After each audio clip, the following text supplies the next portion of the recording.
Video अच्छा लगे तो लाइक शेयर सब्सक्राइब कर देना। भाग 2। रुद्र और श्रेया की शादी हो चुकी थी। शादी में आए गेस्ट और मीडिया वाले सभी रुद्र की पत्नी का चेहरा देखना चाहते थे। अवंतिका श्रेया के पास आती है और उसका घूंघट उठाने लगती है। श्रेया की घबराहट बहुत ज्यादा बढ़ गई थी। वो अपने कपड़े को अपनी मुट्ठी से कसकर टाइट पकड़ लेती है। अवंतिका जैसे ही श्रेया का घूंघट उठाती है तो वो श्रेया का चेहरा देखकर चौंक जाती है। वहीं रुद्र भी श्रेया को हैरानी से देख रहा था। वहां मौजूद जितने भी वीआईपी गेस्ट थे और मीडिया वाले थे वो सब पहली बार श्रेया को देख रहे थे। मीडिया वाले श्रेया की तस्वीरें लेने लगते हैं। श्रेया चुपचाप अपनी नजरें झुकाए खड़ी रहती है। उसे बहुत घबराहट हो रही थी। रुद्र फिर श्रेया का हाथ कसकर पकड़कर दबा देता है, जिससे श्रेया को हल्का दर्द महसूस होता है। वो अपनी आंखें बंद कर लेती है। रुद्र अपने होठों पर फेक स्माइल लिए सारे मीडिया वालों की तरफ देखकर बोलता है, ये है मेरी पत्नी मिसेस रुद्र प्रताप सिंह।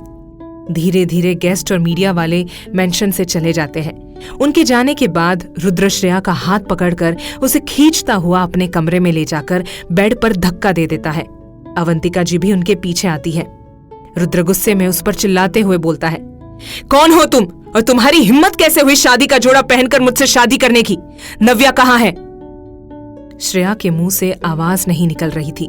उसकी आंखों से लगातार आंसू गिर रहे थे।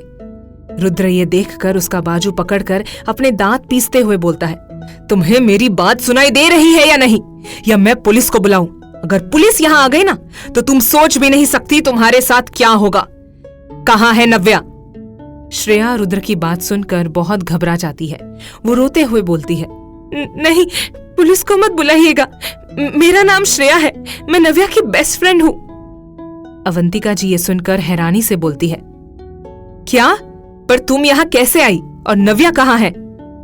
श्रेया डरते हुए बोलती है, नव्या एक लड़के से प्यार करती है और वो हमारे ही कॉलेज में पढ़ता है। विक्की नाम है उसका। कुछ दिन पहले नव्या ने मुझे बताया कि उसकी शादी उसके घर वालों ने उसकी मर्जी के बिना तय कर दी है। वो आपसे शादी नहीं करना चाहती थी रुद्र जी, इसलिए मैं और विक्की यहाँ आए थे और वो विक्की के साथ भाग गई। रुद्र उसकी ये बात सुनकर गुस्से में फ्लावर वास उठाकर दीवार की तरफ दे मारता है। श्रेया डर से अपनी आंखें बंद कर लेती है। रुद्र अवंतिका जी से बोलता है, देखा माँ आपने, इसलिए मैं शादी नहीं करना चाहता था, पर मेरी बात आपने नहीं मानी। भाग गई ना वो लड़की। अवंतिका जी बोलती है, रुद्र मुझे नहीं पता था, वरना मैं कभी उससे तुम्हारी शादी की बात नहीं करती। पर अब जो भी हुआ है ये तुम्हारी पत्नी है। अब तुम्हें इसके साथ अपना रिश्ता निभाना पड़ेगा। रुद्र अवंतिका जी की बात सुनकर गुस्से में श्रेया की तरफ देखता है। श्रेया ये सुनकर उससे बोलती है, देखिए प्लीज मुझे जाने दीजिए। जो भी हुआ गलती से हुआ, सॉरी, पर मैं ये शादी नहीं मानती। ये शादी एक गलती है।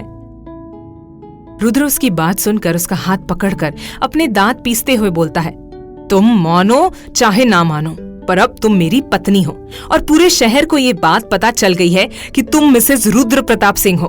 अब तो तुम्हें पूरी जिंदगी मेरे साथ इसी मेंशन में बितानी पड़ेगी। तुम यहाँ से नहीं जा सकती। श्रेया उसकी ये बात सुनकर घबरा जाती है। वो फिर अवंतिका से बोलती है, प्लीज मुझे जाने दीजिए। मैं एक मामूली कॉलेज स्टूडेंट हूँ और यहाँ हॉस्टल में रहती हूँ। मैं यहाँ पढ़ाई करने आई हूँ, पर ये शादी ये सब मुझसे नहीं होगा। प्लीज मुझे जाने दीजिए। मैं आपके सामने हाथ जोड़ती हूँ। इतना बोलकर वो अपने दोनों हाथ अवंतिका के सामने जोड़ लेती है। अवंतिका उसका हाथ हटाकर बोलती है, देखो ये सब करने से कुछ नहीं होगा और मैं इसमें तुम्हारी कोई मदद नहीं कर सकती। तुम अब सिंह परिवार की बहू हो और ये सच्चाई तुम जितनी जल्दी स्वीकार करोगी उतना ही तुम्हारे लिए अच्छा होगा। अवंतिका जी रुद्र से बोलती है, रुद्र मैं एयरपोर्ट के लिए निकल रही हूँ। रुद्र बोलता है, ठीक है माँ आप जाइए, इसका तो मैं ध्यान रखूंगा। अवंतिका एक नजर श्रेया की तरफ देखती है और वहां से चली जाती है। अवंतिका के जाने के बाद श्रेया रुद्र की तरफ देखती है। रुद्र उसे बोलता है, आता हूं मैं थोड़ी देर में, तब तक तैयार रहना क्योंकि आज हमारी फर्स्ट नाइट है। श्रेया उसकी ये बात सुनकर बहुत बुरी तरह से घबरा जाती है। रुद्र फिर कमरे का दरवाजा बाहर से बंद करके चला जाता है। श्रेया कमरे में चक्कर काटते हुए बोलती है, नहीं, मैं ये नहीं कर सकती। मैं ये शादी नहीं मानती। मुझे यहाँ से भागना पड़ेगा। श्रेया फिर जल्दी से बालकनी में आती है और नीचे की तरफ देखती है। बालकनी के बाहर नीचे गार्डन में गार्ड पहरा दे रहे थे। श्रेया ने ये देखकर बोला, यहाँ तो गार्ड है, अब यहाँ से कैसे जाऊं? श्रेया फिर जल्दी से कमरे के अंदर आती है और दरवाजा जोर जोर से खटखटाने लगती है। थोड़ी देर के बाद एक नौकर दरवाजा खोलता है और अपना सर झुकाकर बोलता है, जी बहुरानी, कुछ चाहिए आपको? श्रेया बोलती है, हाँ, वो मुझे पानी चाहिए। नौकर उसकी बात सुनकर अपना सर हिलाकर वहां से चला जाता है। श्रेया जल्दी से कमरे से बाहर आती है और नौकरों से नजर बचाते हुए मेंशन के बाहर चली जाती है। वो फिर बाहर आकर गार्ड से नजर बचाकर गेट तक आ जाती है। गेट के बाहर 2 वॉचमैन थे जो आपस में बात कर रहे थे। श्रेया उनसे भी नजर बचाते हुए वहां से भागने में कामयाब हो जाती है। क्या होगा जब रुद्र को पता चलेगा कि श्रेया भाग चुकी है? रुद्र क्या श्रेया को खोज पाएगा? जानने के लिए सुनिए अगला एपिसोड सिर्फ प्रतिलिपि FM पर।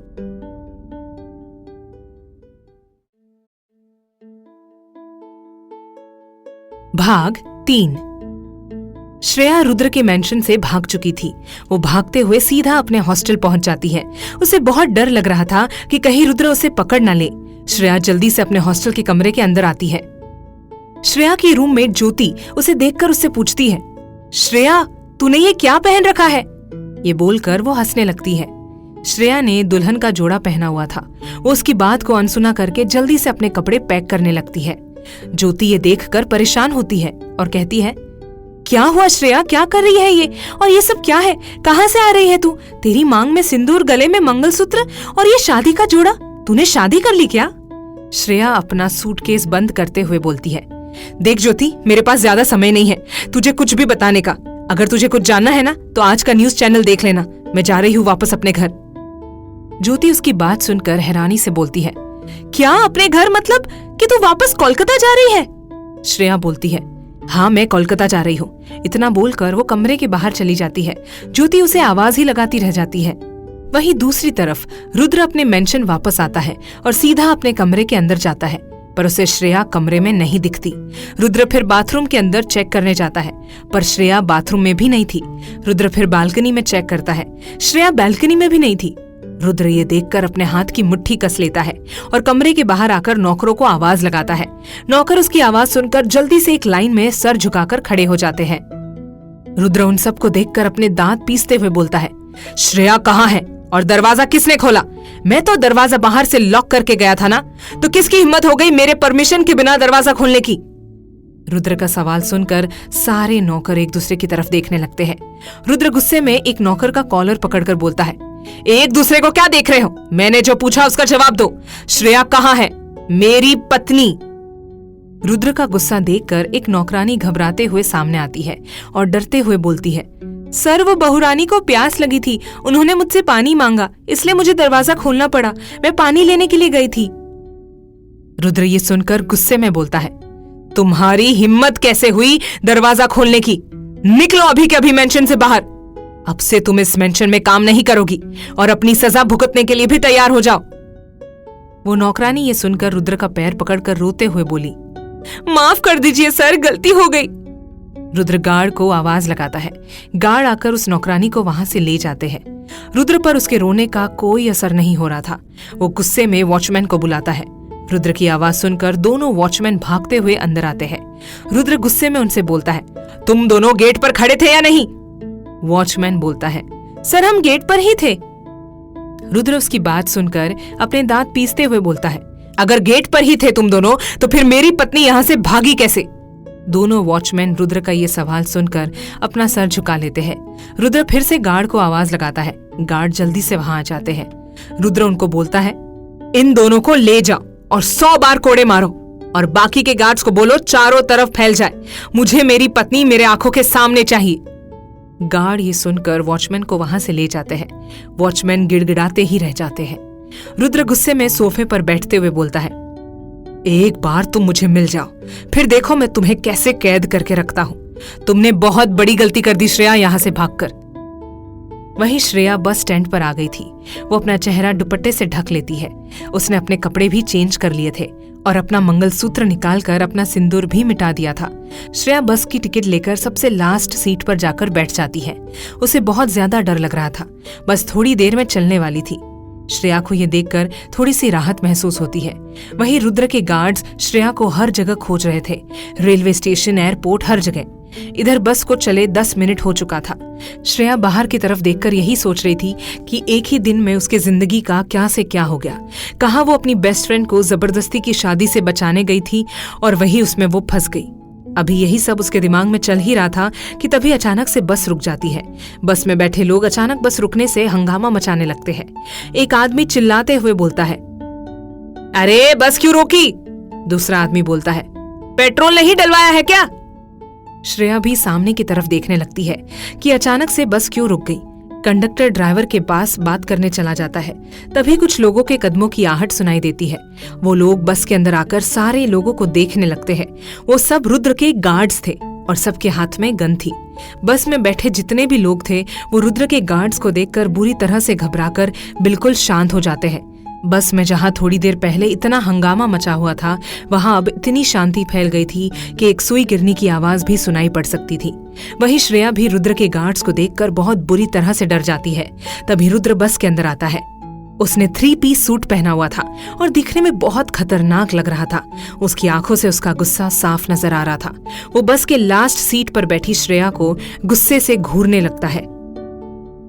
क्या श्रेया रुद्र के चंगुल से बच निकल पाएगी? आखिर